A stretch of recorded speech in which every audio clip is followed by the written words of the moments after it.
Ya.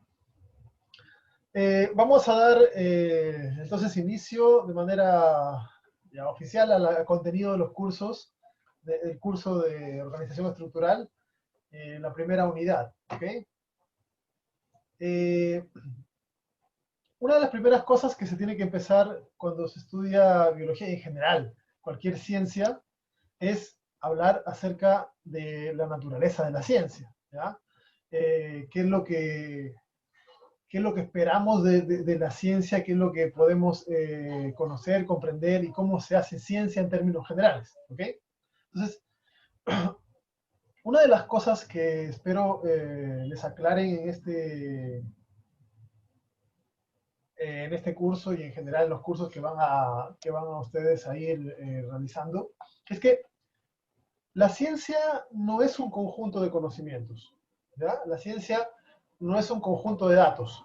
La ciencia produce conocimiento, la ciencia produce datos, pero la ciencia es una forma de ver la vida, es una forma de entender el mundo, es una forma de considerar de que el mundo puede ser lógico, que el mundo puede ser comprensible, que el mundo puede ser analizado, que el mundo puede ser entendido. ¿Okay? Eh, Todo ello basándonos en el hecho de que la ciencia es una extensión de las capacidades mentales del ser humano que trata de simplemente responder las preguntas que siempre han estado. El hombre es un ser absolutamente curioso por naturaleza, ¿ya? Nunca puede dejar sin responder preguntas que se hace, siempre trata de darles una respuesta. Y si no puede, muchas veces se las inventa, ¿ya? Y eso nos ha dado un montón de historia y mitología de la antigüedad, pero la ciencia trata de responder la curiosidad innata que tiene el ser humano, ¿ya? Que lamentablemente conforme uno va haciéndose más viejo, a veces se va perdiendo, pero es innata. Si ustedes tienen hermanos pequeños o tienen hijos, notarán esa curiosidad en querer saber, en querer conocer, comprender qué hay más allá, cómo funcionan las cosas, cómo llegaron a ser así, etc. ¿Ya? La ciencia es una forma fascinante de entender el mundo porque te hace comprenderlo. ¿Okay? Eh, pero, pero siendo que la ciencia está hecha por humanos, eh, es afectada por todas las características propias de la naturaleza humana. ¿Ok? Nosotros, por ejemplo, no somos seres objetivos. ¿Ya? Todos somos subjetivos, nadie puede ser objetivo. Uno se esfuerza a veces por ser objetivo, por entender las cosas sin apasionamiento, por poder, cuando hace un ensayo, cuando investiga, cuando analiza algo, trata de ser imparcial, etcétera, pero en realidad no es así porque uno trae un background cultural, uno trae elementos con respecto a lo que a cómo se crió, a la sociedad, a los amigos, a los profesores, a todo lo que influye en nuestro crecimiento. ¿Verdad? Por lo tanto, somos un resultado de la cultura en la cual nos desarrollamos. Por poner un ejemplo, si se fijan en la imagen de la izquierda, van a ver ustedes este modelo, ¿ya? Que es el modelo geocéntrico, donde hace mucho tiempo atrás se consideraba que la Tierra era el centro del universo y todo lo demás giraba alrededor. El Sol, la Luna, planetas, etcétera, etcétera. ¿Ok? Eh, cuando, cuando a Ptolomeo le dijeron, o sea, un gran observador, eh, un gran observador de la naturaleza eh, y astrónomo, eh,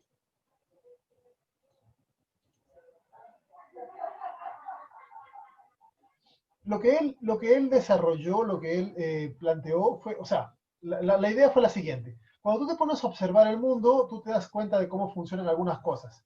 Pero si tienes una idea preconcebida, tú vas a tratar de aceptar lo que tú encuentres con respecto a las ideas que tienes. ¿Ya? Y, y, y era una ley, y era conocido, y la Biblia lo decía, que la Tierra es el centro del universo.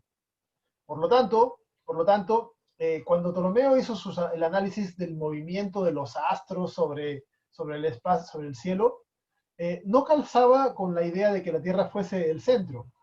¿Y qué es lo que tuvo que hacer para poder calzar? Desarrolló una matemática completamente nueva. ¿Ok? Desarrolló una matemática completamente nueva. Eh,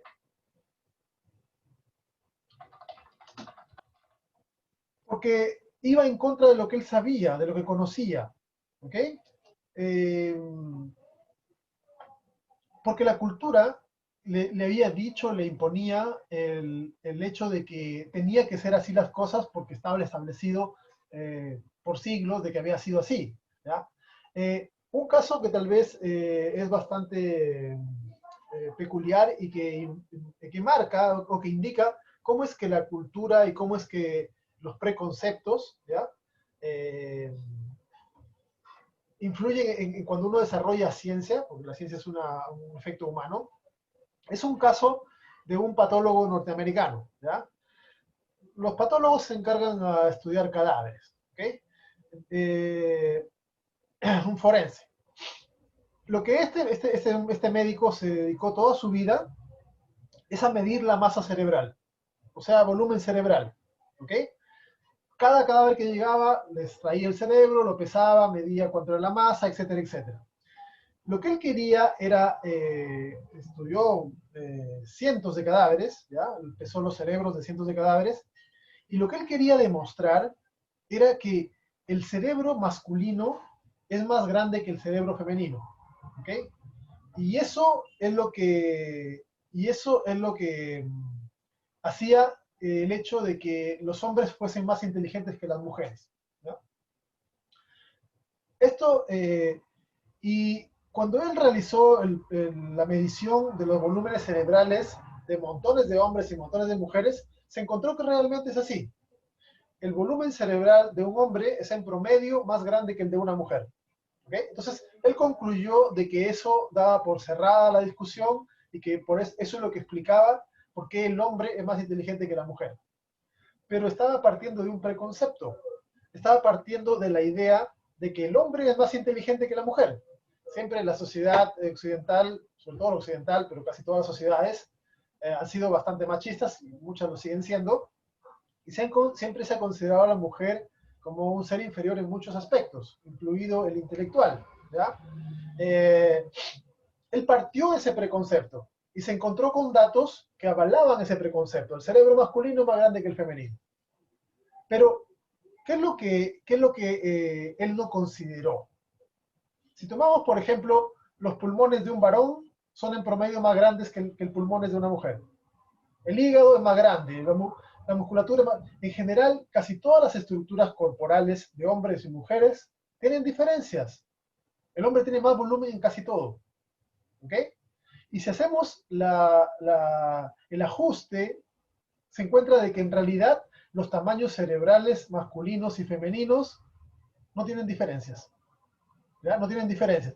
Y de hecho se han hecho después un montón de pruebas, test, etcétera, etcétera, y se ha encontrado que no hay diferencia en la inteligencia masculina o femenina. ¿Ok? Entonces, aquí tenemos como un elemento cultural, un elemento de crianza machista en este caso, influyó en un estudio científico. ¿Ok? El dato es verdadero, pero hay que analizarlo y contextualizarlo en base a un concepto más amplio, una mirada más grande con respecto a la naturaleza. ¿Ok? Entonces, como la ciencia siempre es afectada por humanos, porque somos nosotros los que hacemos ciencia y los humanos somos imperfectos y somos seres que tenemos deficiencias en ese sentido por el hecho de que estamos influidos por la cultura, la ciencia para poder tratar de escaparse de esos errores que puede cometer, ha desarrollado lo que se conoce como el método científico. ¿Ya? El método científico. Y el método científico es una serie ordenada, organizada de pasos que nos ayudan a obtener conocimiento. ¿Ya? Nosotros obtenemos conocimiento todos los días. ¿Ya? Siempre estamos aprendiendo algo. Todos los días podemos conocer cosas nuevas. No necesariamente todo lo que aprendemos es científico. ¿Ya? Tenemos conocimiento empírico, cultural, etcétera, etcétera. ¿Okay? Poco a poco, por ejemplo, vamos aprendiendo conforme crecemos de las estaciones, que si está nublado puede llover, que si está soleado me puedo broncear, etcétera, etcétera. Vamos, son elementos culturales que uno va aprendiendo. Pero el método científico es una forma de obtener conocimiento, pero conocimiento que tiene otra validez. Conocimiento que tiene un mayor peso porque es conocimiento que se ha corroborado en varios aspectos, que puede ser incompleto, que puede tener defectos, etcétera, pero es conocimiento que tiene mucha más validez que el conocimiento común. ¿Ya? El método científico tiene eh, diversos tipos de pasos, ¿ok? Si lo buscan, usted va a encontrar que en algunos casos se, se plantean de una forma o de otra forma, o más pasos o menos pasos, pero en términos generales yo creo que es mejor considerar los pasos que están indicados acá, ¿ya? En esos que están en el lado izquierdo. El primer paso de cualquier aprendizaje es la observación. Y observar no es lo mismo que mirar, de partida, ¿ya? No es lo mismo que mirar. Observar significa analizar el objeto, ¿okay? Ustedes pueden estar mirando la pantalla y pueden estar simplemente mirando, pero si están observando, estarán fijándose en ciertas cosas. Por ejemplo, se habrán fijado de que no está en castellano, ¿ya? Se habrán fijado que tiene unas líneas, unas flechas que indican una direccionalidad, ¿ok? Entonces, eso es observar. Observar es apreciar el entorno, pero analizándolo. Eso es observar, ¿ya? Y cuando nosotros analizamos, observando, inevitablemente nos vamos a cuestionar. Por ejemplo, de repente alguien se preguntó, ¿por qué lo puso en inglés y no en castellano? ¿Ya? O ¿a dónde va con este gráfico? Entonces, cuando uno observa, se hace preguntas, es inevitable, ¿ya? Porque somos curiosos, es parte natural del procesamiento cerebral humano. Y otra cosa que es fantástica, que la mencioné también antes, es que nuestro cerebro es incapaz de dejar una pregunta sin respuesta. ¿Ok? Como sea, trata de resolverla. Por ejemplo, si a ustedes les preguntan, si se preguntan en este momento, ¿qué está haciendo su pololo o polola? Inmediatamente su cerebro le da una respuesta.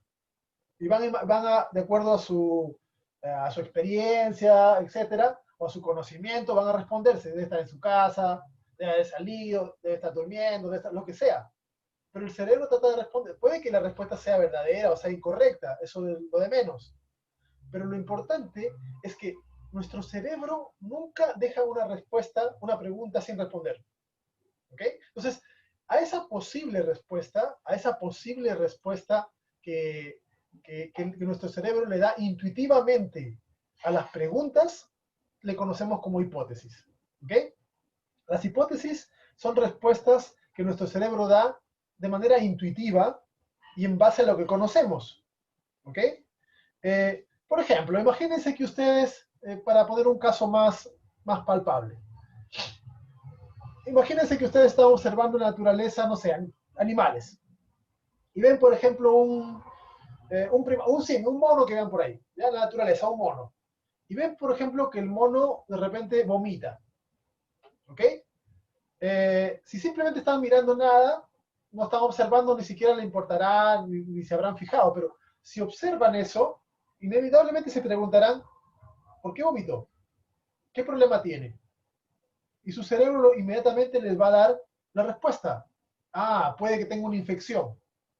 Otros dirán, ah, puede que haya consumido algo tóxico. O lo que sea.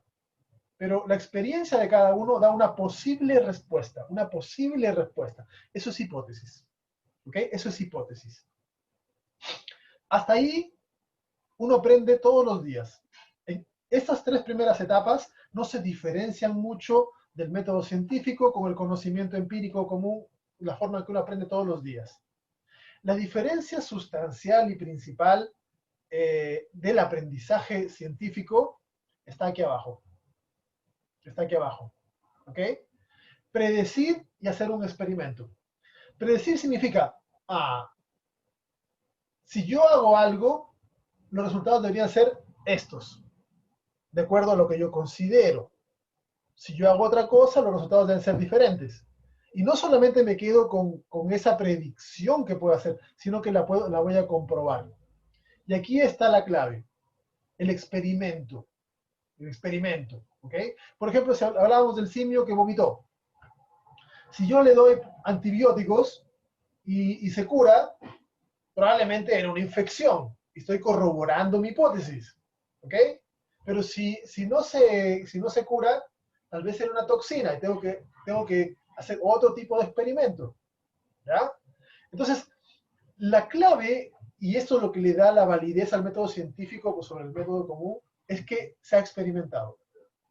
Y el experimento es lo que me da a mí la certeza de que este ensayo, de que esta hipótesis tiene un sentido, tiene una validez, tiene un valor que es mucho más cercano a la realidad que el simplemente imaginarse cómo ocurren las cosas, ¿ya? Entonces, esa es la gracia que tiene el método científico, que tiene la capacidad de poder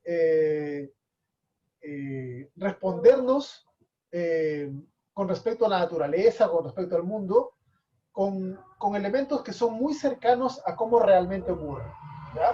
No es perfecto, porque somos humanos y siempre tenemos errores, pero el método científico debe tener ciertas características para que el conocimiento obtenido de él sea válido, ¿ya? Y esas características son estas que están nombradas acá. Tiene que ser fáctico, es trascendente, requiere verificación, etc. Vamos a ver cada una de estas características, ¿ya? Chicos, si tienen preguntas, si tienen dudas intermedias, me las van haciendo. Me hablan o me escriben al chat, ¿ya? La idea es de que vaya quedándoles claro todos los conceptos que estamos pasando. Bien. Características del método científico.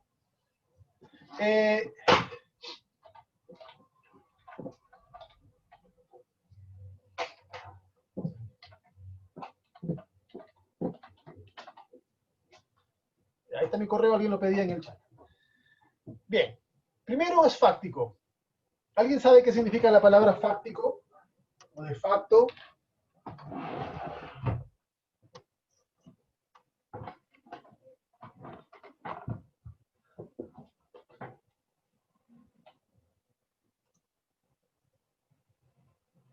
¿Alguien ha escuchado el término fáctico? Yo al menos no, nunca. ¿Ha escuchado el término de facto?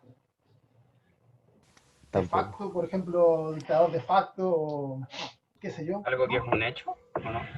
Un hecho que tiene que ver con la realidad, ¿ya? Que el método científico sea fáctico significa que trabaja con cosas reales, con cosas que existen en la naturaleza, con cosas comprobables, ¿ya? En esas imágenes que están allí, bueno, arriba a la izquierda se puede ver una sirena, al medio, arriba, ese es un pez gota, ¿ya? A la derecha es un ciervo vampiro, un tiburón duende, una hormiga panda, no me acuerdo cómo se llama este cangrejo que tiene cara de samurái. Todos los que están aquí arriba existen, excepto el de la izquierda, el primero. Todos estos, a pesar de lo extravagantes que pueden parecer, existen. Y la ciencia los puede estudiar, los puede medir, los puede cuantificar, etcétera, etcétera, ¿ya? Pero la ciencia no puede estudiar sirenas, porque no se ha comprobado que existan.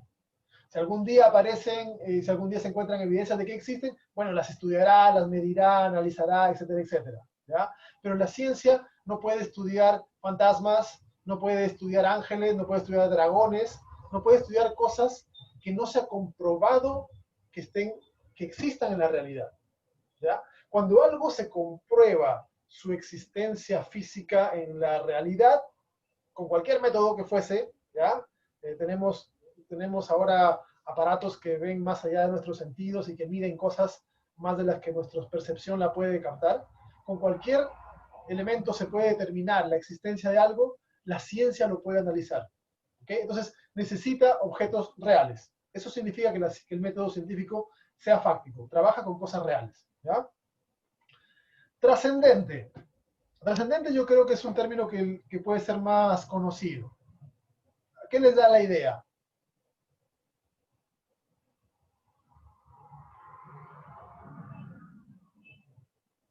¿Como que perdura en el tiempo o no? ¿Cómo que perdura? Que algo trasciende significa que perdura. Y eso es uno de los significados de trascendente. ¿Ya? Por ejemplo, las leyes que descubrió Newton con respecto a la gravedad siguen funcionando. Él se murió hace rato. ¿Ok? O cualquier otro científico que haya descubierto algo, lo que descubrió, lo que analizó, lo que encontró, tiene validez a pesar de que ya no existe. Eso es trascendente. El método científico, el conocimiento, trasciende al ser humano. No solamente es válido para el que lo descubre, sino que es válido para todo el mundo en general. ¿Ya? Y hay una segunda acepción de trascendente que tiene que ver con su impacto en la realidad, en la sociedad en términos generales. ¿Okay? Por ejemplo, aquí me gusta hacerles un ejercicio. Ustedes usan cosas todo el día. Se levantan desde una cama, se cepillan los dientes, usan un cepillo, ¿ya? Usan agua potable, usan montones de cosas. Eh, Piensen ustedes cinco objetos que usen en su vida diaria, que no sean producto de la ciencia o de la tecnología. Hagan una lista de 5 cosas. Se dice que un ser humano puede usar entre 500 a 3000 cosas durante todo el día. ¿Ya? Eso es el promedio de cosas, de objetos que un ser humano puede utilizar en un día. Entre 500 a 3000. ¿Okay? Casa, transporte, auto, lápiz, pizarra, electricidad. Piensen en 5 cosas que usan ustedes en el día a día que no sean producto de la ciencia o de la tecnología. Las frutas son producto de la tecnología, porque las frutas son elementos que han sido manipulados desde hace miles de años por el hombre. Ninguna fruta es original de la naturaleza, independiente si son orgánicas o no, cultivadas o no, como sea. ¿Ya? Podríamos considerar algunas frutas si vas a la naturaleza, si vas a algún bosque, algunos frutitos puede ser que se consideren eso, pero no es algo que uno consuma día a día. ¿Qué otra cosa se les ocurre? El aire. Bueno, el aire es algo que uno puede utilizar en el día a día, eh, aunque el aire que consumimos tiene cierta contaminación, pero algo puede ser. La luz. La luz solar, sí, es una de las cosas que usamos día a día, ¿ya? Nos produce vitamina D, por ejemplo, ¿ya? Puede ser algo eh, que es natural. ¿Qué otra cosa?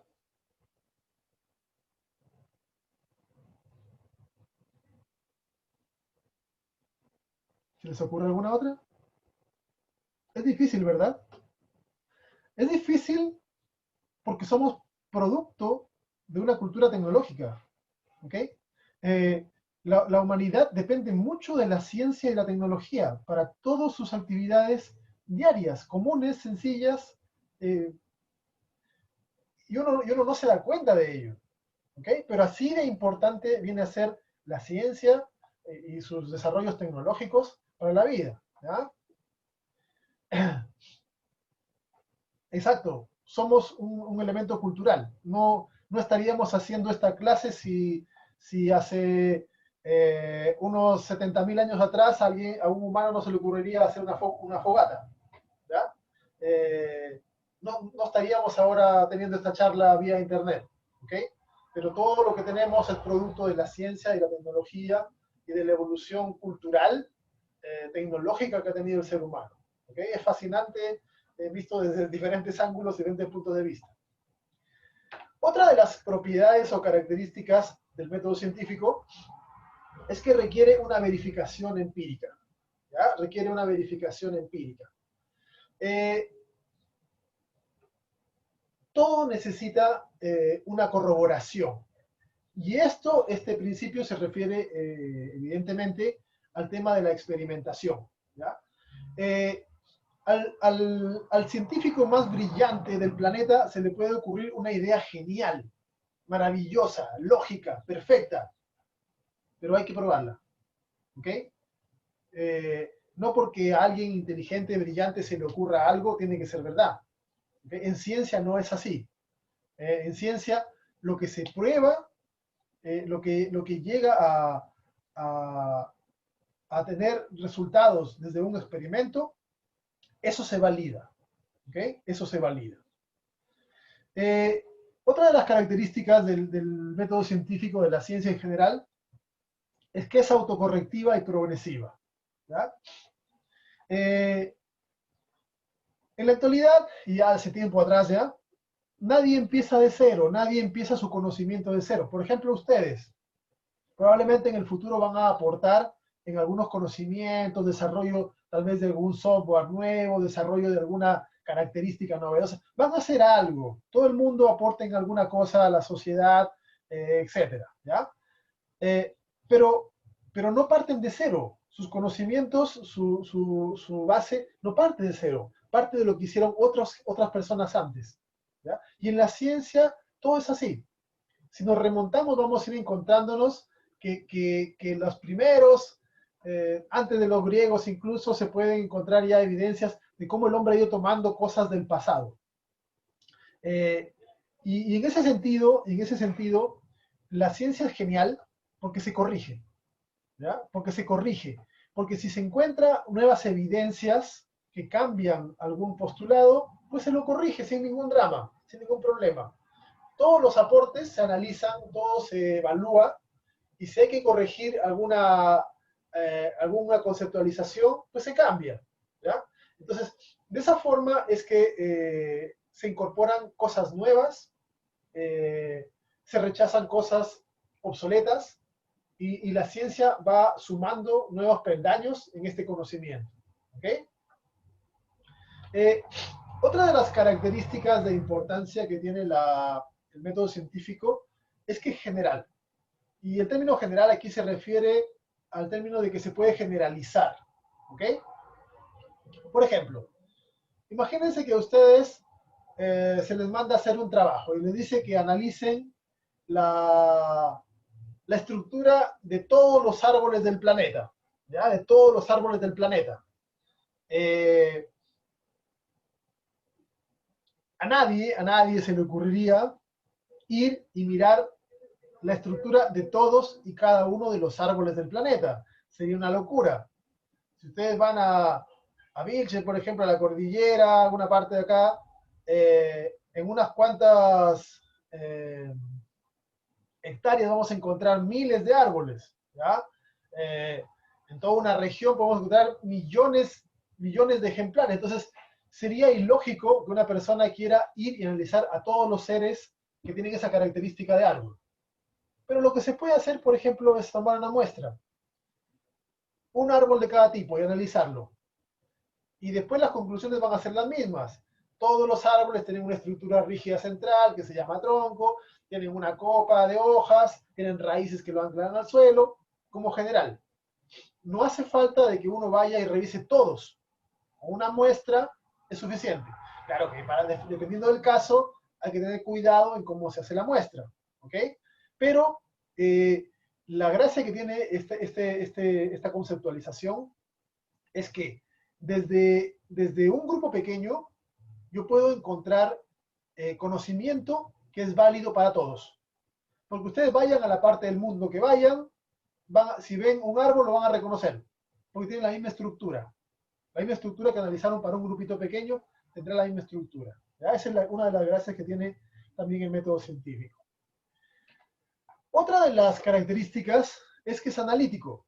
Y esto tiene que ver con la lógica, ¿ya? Tiene que ver con el hecho de que los resultados tienen que calzar con lo que conocemos con respecto a lo que es la ciencia, con respecto a lo que tenemos conocimientos, en este caso biológicos, físicos o lo que fuese, ¿ya? No porque dos variables aparentemente funcionen en conjunto, uno puede hacer o pensar en resultados extravagantes, ¿ya? Uno de los ejemplos clásicos que se da en este sentido es el siguiente, ¿ya? No sé si a ustedes, ya a estas generaciones es ya diferente, pero antes siempre ha existido el, la historia, incluso Pixar hizo una animación de que los bebés los traen las cigüeñas. Se les ha contado a los bebés, por no hablarles directamente de biología, se les ha engañado así por muchas décadas. El punto es el siguiente. Después de la Segunda Guerra Mundial, la población, o sea, los nacimientos de humanos disminuyeron bastante, producto de que habían muerto bastantes millones de humanos, la mayor parte hombres, ¿ya? Entonces, había menos embarazos y la tasa de nacimientos disminuyó.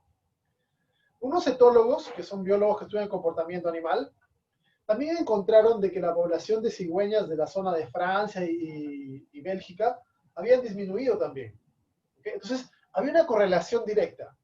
Había menos cigüeñas, había menos nacimientos en humanos. A los 5 años más o menos, aumentó la población de cigüeñas y también aumentaron los nacimientos de los humanos. Entonces las dos variables se movían en conjunto. Pero ¿qué nos dice la lógica? La lógica nos dice que no tiene nada que ver, que tiene que ser otra cosa aleatoria. Y en este caso tenía que ver con que los bombardeos, así como habían matado y destruido ciudades y humanos, también habían destruido zonas de anidación de las cigüeñas. ¿Ya? Entonces, no porque dos variables se muevan en sintonía, si sube una, sube otra, si baja, baja la otra, no necesariamente tienen que estar relacionadas. Entonces, la ciencia se ayuda de la lógica para poder descartar casos así, en donde dos variables que aparentemente se mueven juntas, no necesariamente tiene que ser porque una depende de la otra. ¿Ya? La última característica que vamos a hablar con respecto a lo que es el método científico es la objetividad. ¿Ya? Que sea objetivo significa la objetividad. Y la objetividad es algo, como les decía, que es muy difícil de conseguir porque somos humanos y somos inherentemente subjetivos. ¿Ok? Si estamos investigando algo, nos gusta más una idea de una hipótesis que la otra. E inevitablemente uno puede ser de manera inconsciente que ciertos ensayos los haga con más cuidado que otros, o que descarte antecedentes, o etcétera, etcétera. ¿Ya? Y siempre ocurre eso. En algunos casos se hace bastante grave, porque uno comete errores marcados. ¿Ya? Uno de los casos más conocidos en ese sentido fue el que protagonizó un señor, no sé si alguien lo conoce, tal vez lo pasan en historia, llamado Florentino Ameghino. ¿Ya? Este era un paleontólogo argentino. Ojo, no era cualquier persona. ¿Ya? En su época era uno de los mejores del mundo. En su época era dueño de la segunda colección más grande de fósiles de todo el mundo, ¿ya? Entonces era alguien respetable, no era cualquier persona que se le ocurrió algo, era una persona de ciencia que había trabajado mucho y que estaba buscando, como muchos otros, los orígenes de la humanidad, ¿ya? Ya se habían encontrado algunos restos óseos de humanos en África, ¿ya? Que es donde finalmente se ha determinado que apareció la humanidad, y en otras partes del mundo, y se los estaba datando con radiocarbono, etc. Bueno, el punto es que él encontró en la Pampa Argentina, encontró unos restos que eran de primates, o sea, homínidos, y de felinos, ¿ya? Y los mandó a datar, a que hagan la datación por radiocarbono. Y el análisis determinó de que estos fósiles eran más antiguos que los que estaban en África, ¿ya? Entonces, él de inmediato al encontrar este análisis, propuso una nueva teoría, ¿ya? Dijo de que el hombre había surgido como especie en Argentina, a orillas del Río de la Plata, ¿ya?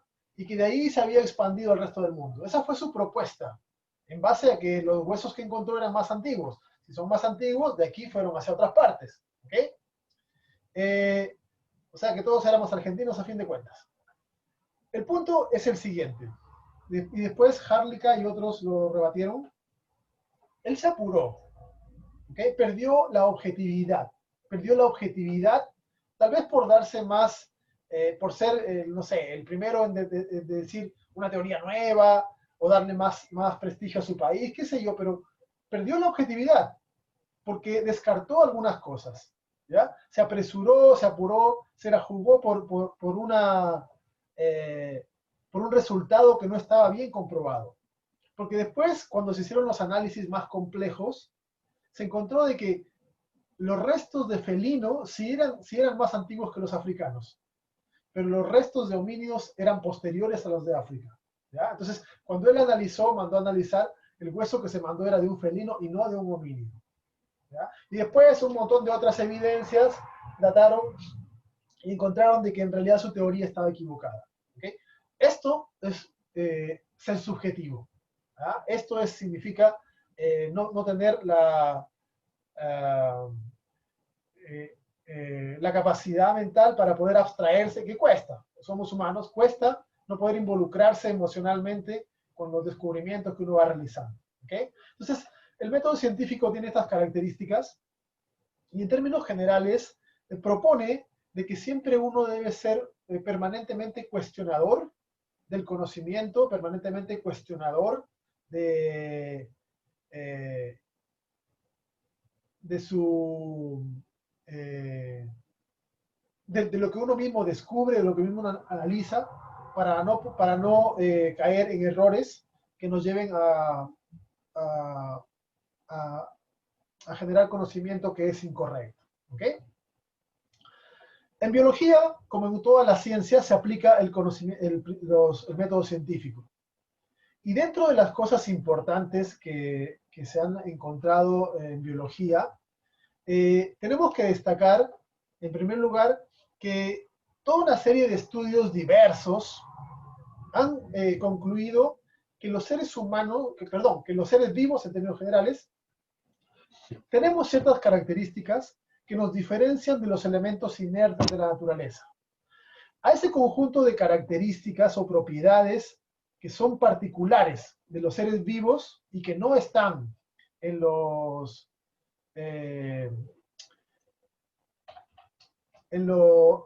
elementos inertes, que se le conoce como principios de biología. ¿Ya? Los principios de biología son varios. Vamos a destacar acá algunos que son de interés. ¿Okay? Por ejemplo, el primer principio de biología que deben conocer es el principio del orden. ¿Ya? El principio del orden. En el universo existen diversas leyes de la termodinámica, que es la termodinámica es la ciencia que estudia el flujo de energía en general en el universo, y tiene varias leyes. ¿Ya? Dentro de esas leyes, la segunda ley de termodinámica, que se relaciona con lo que es la entropía, nos dice de que todo en el universo tiende hacia el desorden. ¿Ya? Todo tiende hacia el desorden en el universo. Y si no me creen, pueden fijarse en su cuarto. ¿Ya? El cuarto de cada uno de nosotros se desordena solo. ¿Ok? Nosotros no necesitamos invertir energía para desordenarlo. Simplemente las cosas se van moviendo, se van cambiando de lugar, van quedando allí, se caen, etc. Pasan 2, 3 días sin que uno no haga nada y el cuarto está desordenado. Solo se desordena. Para que esté ordenado hay que invertir energía. ¿Ok? Y los seres vivos son así. Los seres vivos son ordenados. Los seres vivos son organizados. ¿Ok? Hay niveles de organización que lo vamos a estudiar después. ¿Ok? Pero para poder mantenerse ordenados requieren energía. ¿Ok? Entonces, no es que los seres vivos se salten esa ley de la termodinámica, ¿ya? No es, sino que para poder mantenerse como estructuras vivas, organizadas, necesitan trabajar en contra de esa ley. Por eso es que requerimos energía permanentemente. alimento permanentemente, luz, las plantas, etcétera, etcétera. ¿Ya? Damos un input permanente de energía para mantenernos ordenados. Es una característica particular de los seres vivos. En la naturaleza no. En la naturaleza las cosas se desordenan. Si ustedes observan una montaña y la pueden ir a observar a lo largo de milenios, van a encontrar cómo se va desordenando. La lluvia la va lavando, se van separando sus componentes, etcétera, etcétera. Todo en el universo tiende a hacer eso, a ser desordenado. ¿Ya? Tampoco no se tomen como pretexto en sus casas, ¿ya? No anden diciendo a sus madres o padres que su cuarto es así por la termodinámica. Bien, segundo principio que se relaciona con el primero, la homeostasis. La homeostasis se refiere al equilibrio. ¿Ok? Homeostasis, en términos generales, es el conjunto de equilibrios en un ser vivo. Hay una frase, no me acuerdo de quién, que dice que hay muchas más formas de estar muerto que de estar vivo. Y realmente tiene razón, porque nosotros estamos vivos si nuestra temperatura corporal se mantiene entre 37 o 36, 39, más o menos. ¿Okay?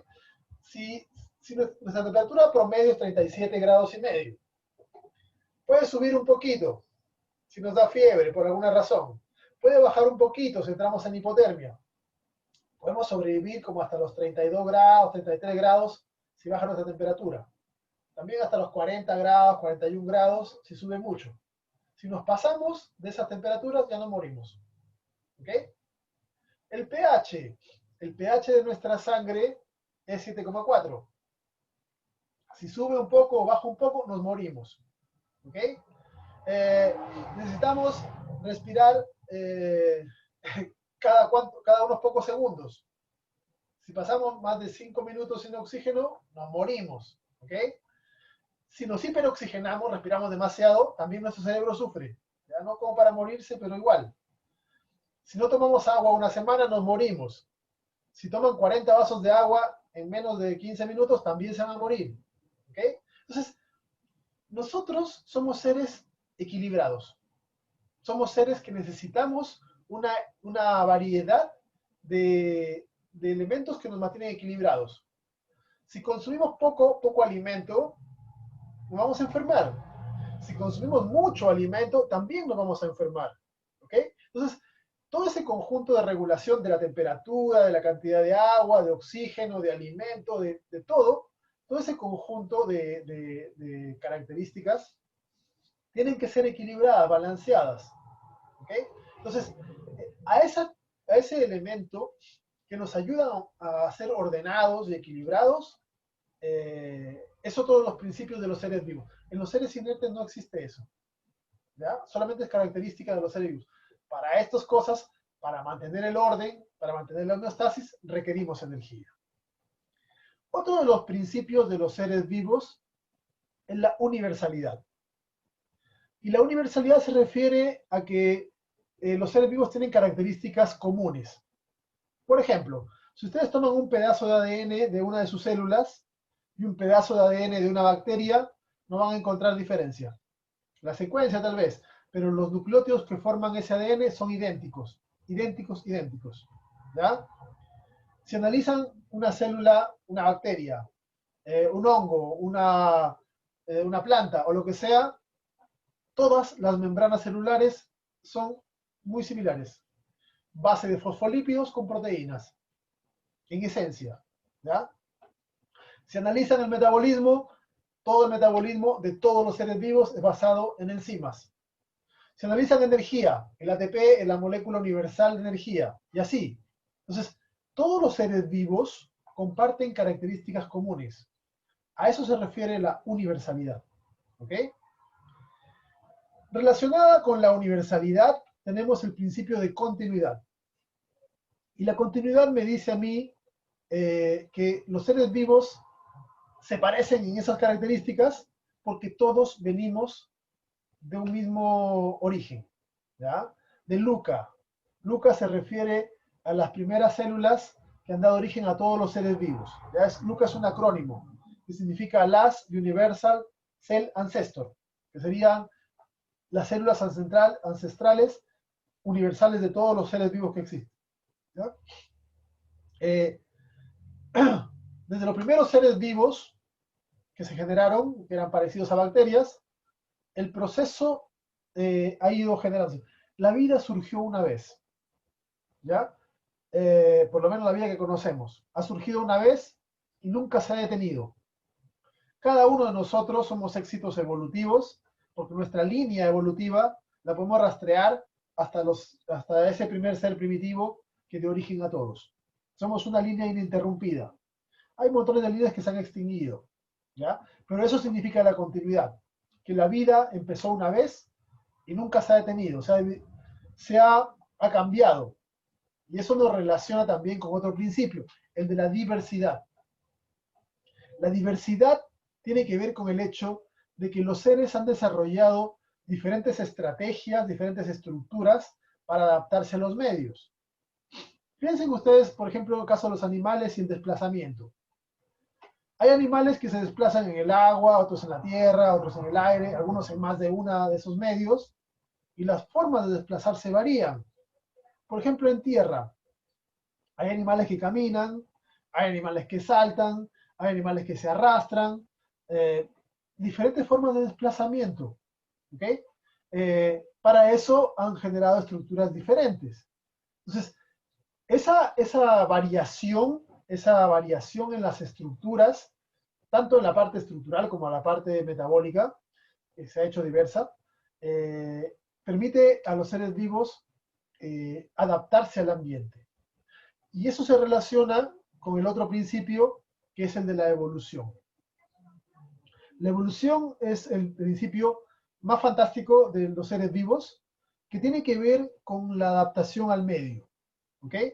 Que tiene que ver con el hecho de que, de que la diversidad de los seres vivos, la diversidad, las variaciones en la descendencia de los seres vivos, permite que algunos se adapten mejor y otros se adapten peor, que algunos sobrevivan y tengan más descendencia y que otros no tengan descendencia. Y eso permite de que al haber variación en los seres vivos, las capacidades de poder adaptarse a medios nuevos, a formas nuevas, va siendo permanentemente actualizada. ¿Ok? Y esto es fantástico porque la Tierra nunca está igual. Aparte de los ciclos de estaciones que tiene la Tierra tiene ciclos más grandes.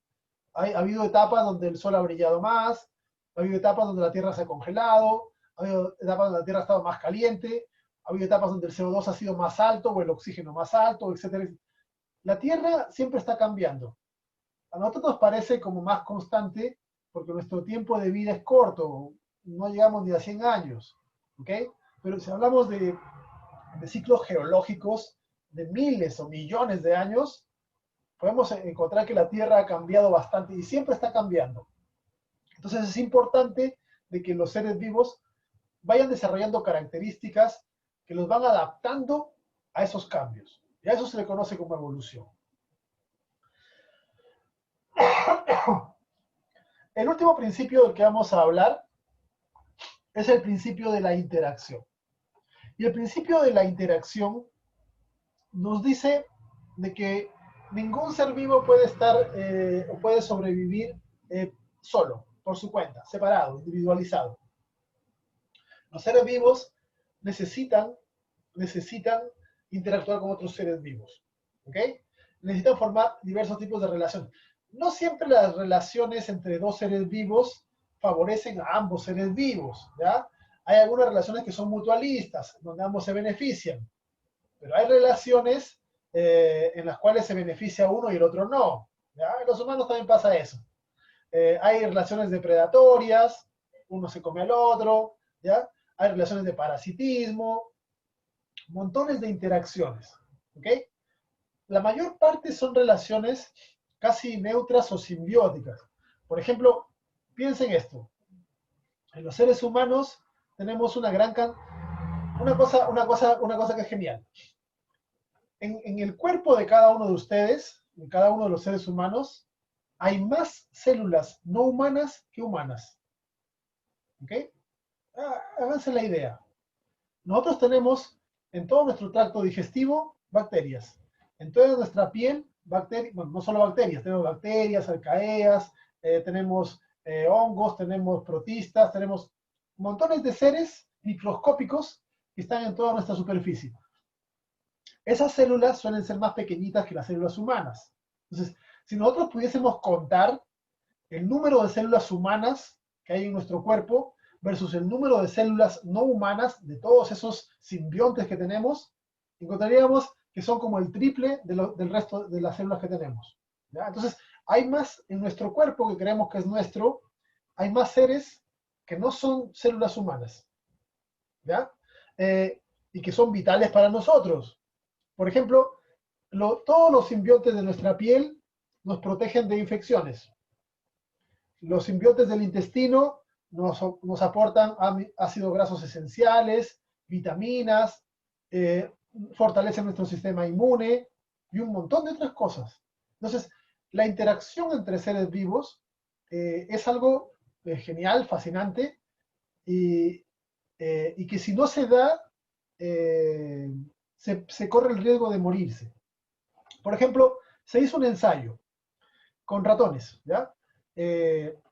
A una ratona que estaba preñada se le hizo una cesárea en un ambiente absolutamente estéril, se extrajeron los ratoncitos, ¿ya? Del útero de la ratona y se los colocó en una jaula, en un ambiente donde todo estaba esterilizado, absolutamente esterilizado, ¿ya? Se les empezó a dar leche esterilizada, todo esterilizado, para que no estén en contacto con ninguna bacteria, con nada. A los 3 días se murieron, ¿ya? A los 3 días se murieron. Porque